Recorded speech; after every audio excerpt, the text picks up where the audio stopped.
በስመ አብ ወወልድ ወመንፈስ ቅዱስ አሐዱ አምላክ አሜን። ሰላም ክርስቶስ ምስ ኩላትና ይሁን። ፍቅራን ዝተድራ እግዚአብሔር ንማሕበር ሓመረኖ ተራድኦ ቻናል ተኸታተልቲ ከመይ ኣኒኹም? እግዚአብሔር ይመስገን ኢልና ክነመስግኖ ናቱ ቅዱስ ፈቃዱ ይሁን አሜን። እሽንባር ፍቅራን ዝተድራ እግዚአብሔር ለዛሬም እግዚአብሔር ቢወድና ቢፈቅድ የነፍስ አርነት ካብዘልና ብጽዋ ቅዱስ አቡነ ሽኖዳ መጽሐፍ መበል 11 ክፋል ክነንብብና ሰናይ ምድማጽ።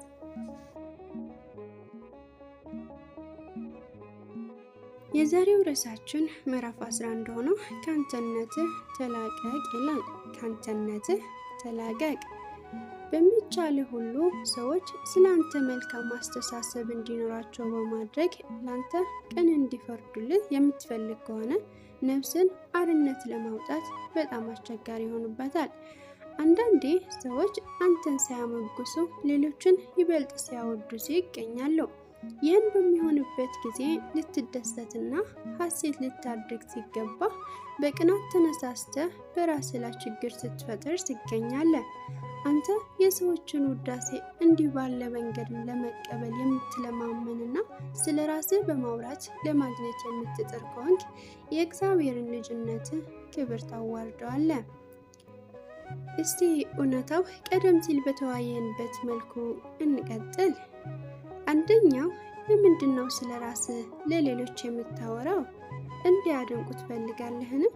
እስቲ እውነቱ ንገረኝ። በልብ ራስን ታደንቃለህ?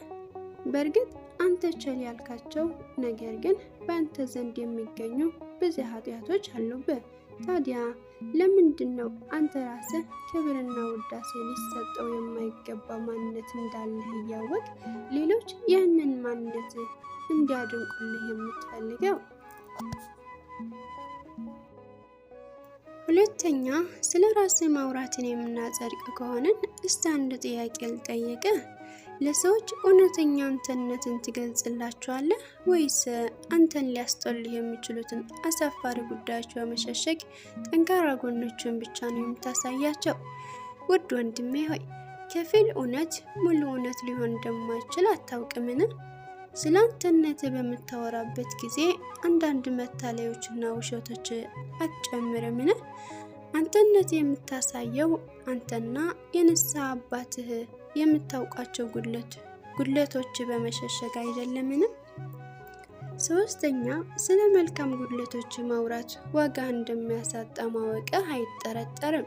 የተራራው ስብከት እንዳነበብከውና ጌታን ይህንን አስመልክቶ የተናገረው እንደተመለከትከው እርግጠኛ ነኝ። ቀኝህ የምትሰራው ግራህን አትወቅ፣ በስውር የሚያይ አባትህ በግልጥ ይከፍልሃልና። ማቴዎስ ወንጌል ምዕራፍ 6። ውድ ወንድሜ ሆይ፣ አንተ ግን ይህንን ሳትፈጽም መገኘትህ ያሳዝነኛል። መልካም ለማድረግ የጣርከውን ጥረት ሁሉ ዲያብሎስ ሞቶ በከንቱ ይወስድብሃል።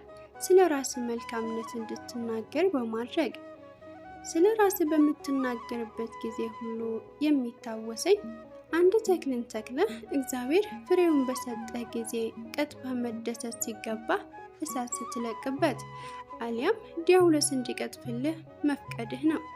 ስለሆነም ስለ ራስህ የመናገር ፍላጎት ባደረብህ ጊዜ ሁሉ መለኮታዊው ቃል በጆሮህ ያቃጭልብህ። እውነት እላችኋለሁ ዋጋቸውን ተቀብለዋል። ማቴዎስ ወንጌል ምዕራፍ 6። አራተኛው፣ ሌላው ስለ ራስህ በመናገር የሚያመጣውን ጉዳት ከዚህ ቀጥሎ ባለው ታሪክ ውስጥ ተገልጦ እናያለን። በአንድ ወቅት በታላቅ መገረምና አድናቆት ሆኜ ስለ አንድ በጣም ስለምወዳቸውና ስለማከብራቸው አባት እናገር ነበር። በዚህ ጊዜ ከመንፈሳውያን አባቶቼ አንደኛው እባክህ ያንን ንግግር አቁመው፣ ምክንያቱም አንተን ያንን በማድረግህ ብዛት ያላቸው አጋንንት ያን አባት ይዋጉ ዘንድ እየሰበሰብክለት ነው? ገና ጀማሪና ብዙ ጸሎት የሚያስፈልገው ሰው ስለሆነ ቀስ በቀስ ይተጋ ዘንድ ተወው አለኝ። ይህንን ስሰማ በእኛ አባት ላይ ስህተት መስራትን ስለተረዳው ንግግሬ ወዲያውን አቆምኩት። ዲያብሎስ ስለ አንድ ሰው መልካም ተጋድሎ የሰማ ዘንድ አይወድም፣ አይፈቅድምም። ስለሆነም እግዚአብሔር በአንተ አድሮ መልካም ስራን ከሰራ ምስጢሩ በአንተና በእርሱ ወይም በአንተና በእግዚአብሔር መካከል ብቻ ይቅር። ዲያብሎስ ቢዋጋህ እንኳን አትናገር። ከተናገርክ ዋጋህን ማጣት ብቻ ሳይሆን ለበለጡና መጨረሻቸው መገመት ለሚያዳግቱ ለዲያብሎስ ውጊያዎች ስለምትጋለጥ ጭምር ነው። አምስተኛ ከላይ የዘረዘርናቸው ስለ ራሱ በሚናገር ሰው ላይ ከሚደርሱ ጉዳቶች ጥቂቶች ነው። አንተ ግን ስለ ራስህ በመናገር የምታገኛቸው ጥቅሞች አንዱ እንኳን ልትነግረኝ ትችላለህን? ሰው የሰዎችን ውዳሴ በሚሰማበት ወቅት የሚሰማው ስሜት በእርግጥ ጠቃሚ ነው ማለት አይቻልም። ይሄ መድኃኒት የሚሻው የኃጢአት በሽታ ነው። ከዚህ ይልቅ የሚጠቅምህን እውነተኛ ጥቅም እንዴት እንደምታገኝ ልጠቁምህ። ስለ ራስህ ትናገር ዘንድ ፍላጎት በበረታብህና ልትቋቋመው በተሳነህ ጊዜ ስለ ድካምህና ስለ ጉድለቶች ብቻ ተናገር። በኃጢአት እንዴት እንደወደክና እግዚአብሔር ባይታደግህ ኖሮ ልክ እንደ ሶዶምና ገሞራ ትሆን እንደነበርም ለሚያዳምጡ ንገራቸው። በመጨረሻም እግዚአብሔር አሁንም ምሕረቱን ይልክልህ ዘንድ እንድጸልዩልህ አጥብቀህ ጠይቃቸው። ስድስተኛ ሌላው ቀደም ብዬ በጆሮህ ልልህ ይገባኝ የነበረ ግን ያልነገርኩህ ቃል ቢኖር ሰዎች ስለ ራሳቸው የሚናገሩ ሰዎችን እንደሚጠሉ ነው። እንደውም እንዲህ ያሉትን ሰዎች ጉረኞች ብለው ይጠራቸዋል። ስለዚህ እንዲህ ያሉ ሰዎች ምድርን ሆነ መንግስተ ሰማያትን ያጣሉ ማለት ነው። ሰባተኛ በመጨረሻም ላስታውስ የምወደው ራስን ታጸድቅ ዘንድ የሚዋጉ ስራዎች ሁሉ በአንተ ጥረት የተገኙ እንዳልሆነ ነው።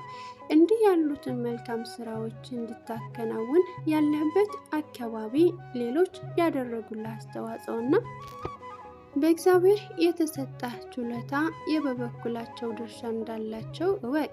ይህ ሁሉ በአንተ ብቻ የተከናወነ አድርገህ የምትቆጥር ከሆነ እግዚአብሔር በአንተ አድሮ የሰራውን ሁሉ ረስተሃል፣ ራስህንም አመጻድቀሃል ማለት ነው።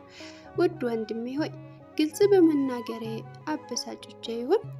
ለዚህ ድካሜ ይቅርታ አድርግልኝ፣ ጸልይልኝም። የሚቀጥለው ርዕስ ምዕራፍ 11 ሆኖ አንተነትህ በእግዚአብሔር ፊት ይላል። አንተነትህ በእግዚአብሔር ፊት። እግዚአብሔር ቢወድና ቢፈቅድ ይህንን ርዕስ በሚቀጥለው ሳምንት የምናነበው ይሆናል። የዛን ሰው ይበለን። ወስብሐት ለእግዚአብሔር ወለወላዲቱ ድንግል ወለመስቀሉ ክቡር አሜን።